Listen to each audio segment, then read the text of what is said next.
Irmãos e irmãs, hoje nós temos um conjunto belíssimo de leituras, e sem dúvida alguma, as bem-aventuranças são uma pérola do nosso Evangelho. Há pouco tempo atrás, falando aos jovens, o nosso Papa Francisco falou que as bem-aventuranças são como um GPS da vida cristã, servem para a gente não se perder, para nós conseguirmos imitar os passos do Cristo. Mas as bem-aventuranças que nós ouvimos hoje são um pouco diferentes daquelas que normalmente nós ouvimos. Nós estamos acostumados, quem gosta dessa passagem, a ouvir as bem-aventuranças segundo o Evangelho de São Mateus. Quais são as diferenças? Bom, o Evangelho de São Mateus tem mais bem-aventuranças. Por exemplo, bem-aventurados os pobres em espírito. Aqui são bem-aventurados apenas os pobres. Bem-aventurados os que promovem a paz, bem-aventurados os misericordiosos. Lucas, na sua fórmula evangélica, coloca apenas 4 bem-aventuranças: os pobres, os que choram, os que passam fome, os que são perseguidos. Por que existe essa diferença? Em primeiro lugar, porque o nosso Evangelho é fruto de uma tradição oral. Não ia alguém andando atrás de Jesus e anotando o que ele falava. Anos depois da paixão, morte e ressurreição de Jesus, as testemunhas começaram a escrever as falas de Jesus. Então, é interessante perceber que algumas coisas, alguns detalhes são diferentes de um evangelho para o outro por causa disso. Mas o mais bonito é nós vermos que mesmo aí, nessa fragilidade humana, Deus trabalhou e confiou a sua mensagem de modo que ela chegasse viva e eficaz a quem quer que ouvisse. O Evangelho de São Lucas foi um evangelho escrito debaixo de uma poderosa perseguição. A primeira grande perseguição que o cristianismo sofreu por parte do Império Romano, sob o comando do imperador Nero. É por isso que nós ouvimos também na primeira leitura uma palavra bem profunda que vai complementar o que as bem-aventuranças dizem. É um versículo do profeta Jeremias que muitas vezes, tirado do seu contexto, cria muitas confusões. Maldito o homem que confia no homem. Já vi tanta pregação errada por causa desse versículo, porque a gente não pode parar aqui, a gente tem que entender, ler o contexto todo do que o profeta está dizendo. Maldito o homem que confia no homem e faz constituir a sua força da carne humana, enquanto o seu coração se afasta do Senhor. Confiar em Deus contra toda a esperança, e confiar nele em primeiro lugar, antes de tudo. O que esse evangelho quer dizer é que não é que nós não devemos confiar uns nos outros, pelo contrário, seria um absurdo tentar viver sem confiar em ninguém. Mas se nós colocamos nossa confiança apenas nas pessoas, nós não podemos esquecer que as pessoas são falhas, elas têm limitações, elas erram, ela tem seu limite. Se nós colocamos nossa confiança naquilo que o homem cria, por exemplo, o dinheiro hoje está aí, amanhã não está, não é constante. E além disso, existem uma tonelada de coisas que o dinheiro não pode comprar. Se nós colocamos a nossa confiança no prazer, na beleza do corpo, não podemos nos esquecer que o tempo passa, o corpo envelhece. Por isso ele diz: aquele que confia no Senhor em primeiro lugar é o contrário daquele que não confia. O que não confia é uma árvore plantada no deserto, luta para sobreviver, nunca produz fruto, porque sempre sente carência de alguma coisa, sempre sente que algo lhe falta. Pelo contrário, aquele que confia em Deus é uma árvore plantada à beira de um rio. Suas raízes são profundas, portanto a tempestade não a derruba. A seca não faz com que ela passe penúria, mantém-se verde, produz muitos frutos. E justamente isso é uma figura importante para nós termos no nosso coração. A nossa fé tem que ter raízes profundas em Deus. Quem nele confia, quem a ele se abandona, não será decepcionado e terá forças para enfrentar as dificuldades de todo dia. Um grande perigo que nós corremos hoje é o risco da materialização excessiva da nossa fé. É lógico que todos nós rezamos também por causas materiais. Rezamos para a recuperação da saúde do corpo. O corpo é material. Nós rezamos quando temos uma dificuldade financeira séria, ou vemos alguém que passa pelo drama do desemprego, porque nós queremos que Deus participe de todos os momentos da nossa vida.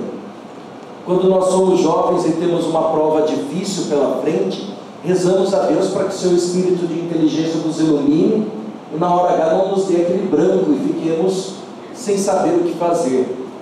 E nós temos que pedir essas coisas. Como eu disse, Deus deve participar de todas as dimensões da nossa vida. No entanto, nós não podemos colocar a nossa religião apenas em função das coisas materiais, como se Deus fosse meramente um facilitador.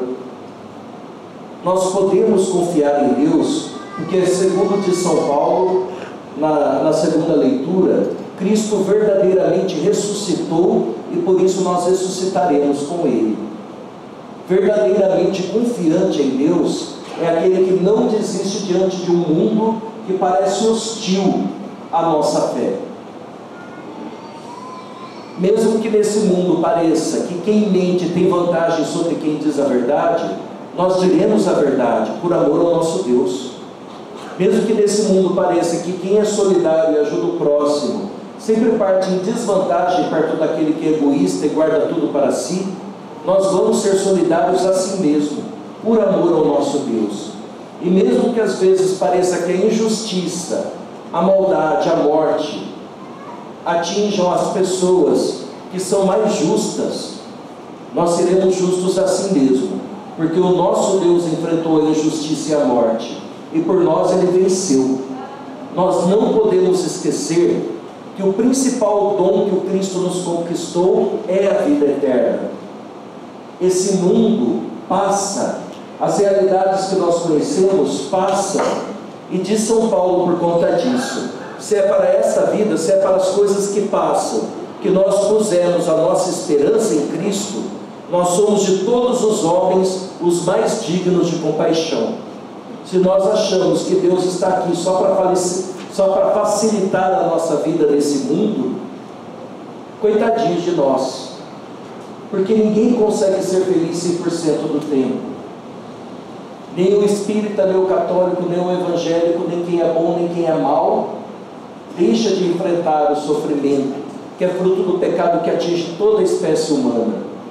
Por isso nós temos que ser fortes e ter as nossas raízes firmes, e saber dizer a nós mesmos, quando chega o momento da provação, que nós somos bem-aventurados, porque não nos afastamos de Cristo nessa hora, porque nos mantemos firmes e sabemos que o sofrimento, a pobreza, o choro e até mesmo a perseguição nos aproximam do Cristo e nos ensinam a confiar nele de maneira mais profunda e verdadeira. Lembremos que esse Evangelho foi escrito, como eu já disse no princípio, num momento de grande perseguição. Acho que foi o ano passado, passou no cinema um filme muito bom, chamado Paulo, o Apóstolo de Cristo. Eu fui assistir, uma das surpresas que eu tive no filme é que o personagem principal não é São Paulo, mas Lucas, o evangelista. E ele vai encontrar São Paulo no momento mais difícil da vida do santo, quando ele estava preso. E é nesse contexto que Lucas vai escrever o seu evangelho e também o livro dos Atos dos Apóstolos. Momento em que os cristãos eram assassinados covardemente, atirados às feras, queimados em praça pública. E diante disso se pensava: como é possível, que poder nós temos? Uma religião que foi fundada há 30 anos atrás pelo filho do carpinteiro de Nazaré. Surgiu num lugar pobre, no fim do mundo.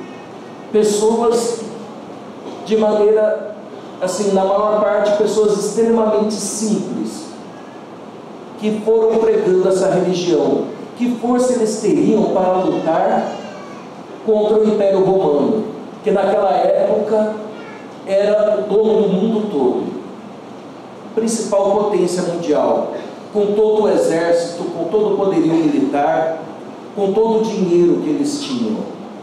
Acontece que o Império Romano acabou e a nossa igreja continuou existindo, e continua mais de 1500 anos depois do Império ter acabado.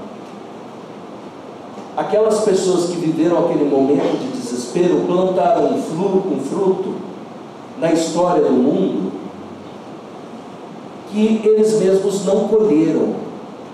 Mas nós hoje, 2000 anos atrás, estamos colhendo o Evangelho que foi plantado. Essa fé chega até nós como força para nos consolar, para nos orientar, nos iluminar. E nós devemos perceber que o plano de Deus nunca falha.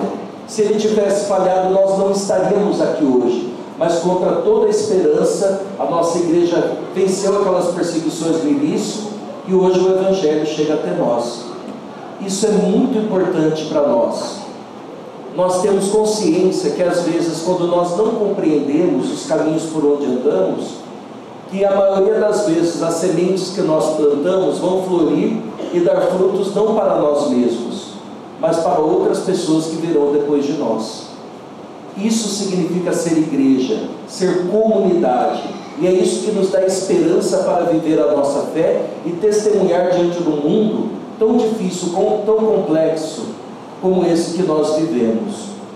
Por fim, o Evangelho de hoje termina com Cristo acrescentando os ais. O ai é uma forma profética que indica um erro, denuncia um erro e clama a conversão enquanto é tempo. E ele diz: ai de vós os ricos, que já tendes consolação, ai de vós que agora tendes fartura, ai de vós que rides, ai de vós quando todos vos elogiam.